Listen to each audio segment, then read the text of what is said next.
বিশ্ববিদ্যালয়ের একজন সহযোগী অধ্যাপককে স্যার ডাকতে বলেছিলেন। আমি সেখানে উপস্থিত হয়েছি। ওই শিক্ষক প্রথমে আমাকে ফোন দিয়েছেন, ওমর ফারুক, বলছেন যে তুহিন ভাই আমার সাথে এই আচরণ করা হয়েছে। আমি বলছি আপনি ওখানে বসুন, আমি আসছি।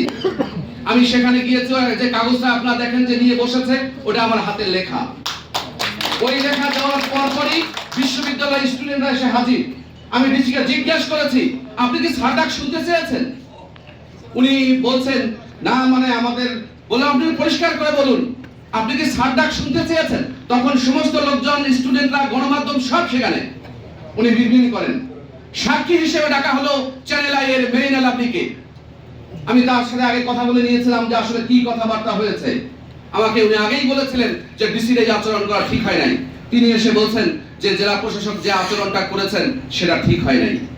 আমি বললাম আপনার কথা, আমার শিক্ষকের কথা, আপনার সাক্ষীর কথা শব্দ অভিন্ন।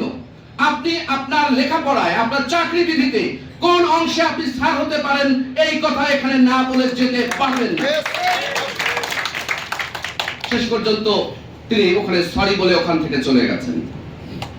এখন কথা হচ্ছে যে আমাদের যে অন্তর্বর্তী সরকার, আমার মাঝে মধ্যে একটু মনে হয় যে আমরা তো আমলাদের সমীহ করে চলি। ধরা যাক আমি আমলাকে ভীষণ সমীহ করে চলি, আমাকে করা হয়েছে উপদেষ্টা। আমি একজন সহকারী কমিশনারকেও সমীহ করে চলি। আমি যদি উপদেষ্টা হই তাহলে সচিবকে তো আমি অনেক বড় অফিসার হিসেবেই জানবো।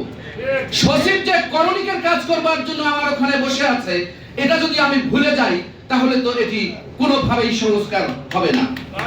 আপনারা আমাকে বলুন, বাংলাদেশে এই মুহূর্তে সবচেয়ে বড় অপরাধী কারা? এই আমলারা।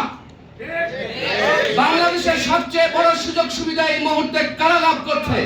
এই আমলারা। আমি আরো বলি, শূন্য হয়েছে মেয়রের পদ। আইনে বলা হয়েছে যে কাউকে ওই দায়িত্ব দেওয়া যাবে। তাহলে ওখানে আমলারা এলো থেকে? যেই ডিসি 350 কমিটির কাজ করে সময় পায় না, সেই ডিসিকে আপনারা দিলেন পৌরসভার দায়িত্ব। এটা কি তামসা নাকি? এই যে লড়াই হয়েছে বৈষম্য বিরোধী আন্দোলন, আপনারা জানেন, আমি তো সেই আন্দোলনে যুক্ত ছিলাম। শেষের দিকে বাড়ি থেকে ডিজিএফআই তুলে নিয়ে যাবে এই মর্মে তো আমার স্ত্রী সন্তান প্রত্যেকদিন বাড়িতে কান্নাকাটি করেছে, হাক্করি করতে। তাহলে আমরা কি এই পরিবর্তন চেয়েছি? এই আমরা নির্ভরতা চেয়েছি? এই আমরা নির্ভরতা কোনোভাবেই চলতে পারে না। স্বাস্থ্য সংস্কার কমিশন রংপুরে গেছে, ডাক্তাররা ওখানে বসে ওই ডিসি আর ওই অতিরিক্ত বিভাগীয় কমিশনারের সামনে কি বলবে বলুন আপনারা? নিজের তো চাইবে, এটা চাওয়ার অত সুযোগ নেই। আমি এখানে বলতে চাই, এই আন্দোলন যথার্থই একজন আলোচক বলেছেন, এই আন্দোলন তো ছাত্ররা করবার কথা। এই আন্দোলন ছাত্ররা দুই অংশে করবার কথা। সারা দেশে বৈষম্য নিয়ে যারা লড়াই করছে তাদের করবার কথা। আমি তাদের কাছে উদাত্ত আহ্বান জানাই এবং আমি এই যারা এখানে আয়োজন করেছেন তাদেরকেও বলি যে তাদের সাথে একবার বসার আয়োজন করুন আপনারা। এই আন্দোলন আপনাদের আন্দোলন নয়, এই আন্দোলন আপনারা করতে পারবেন না। আপনারা করতে পারবেন বলে আমার মনে হয় না। আমি সরি, কারণ হচ্ছে যে এই আন্দোলন আর অনুরোধ এ দুটো আলাদা কাম। আন্দোলন, দার্শনিক প্রদু বলতেন যে আমি আইন ভাঙি আইন গড়বার জন্য, অর্থাৎ আইন প্রতিষ্ঠার জন্যই আইন ভাঙা। আপনি যদি এই কাঠামোতে থেকে আন্দোলন করতে চান আপনি কোনোদিন এই ফল পাবেন না।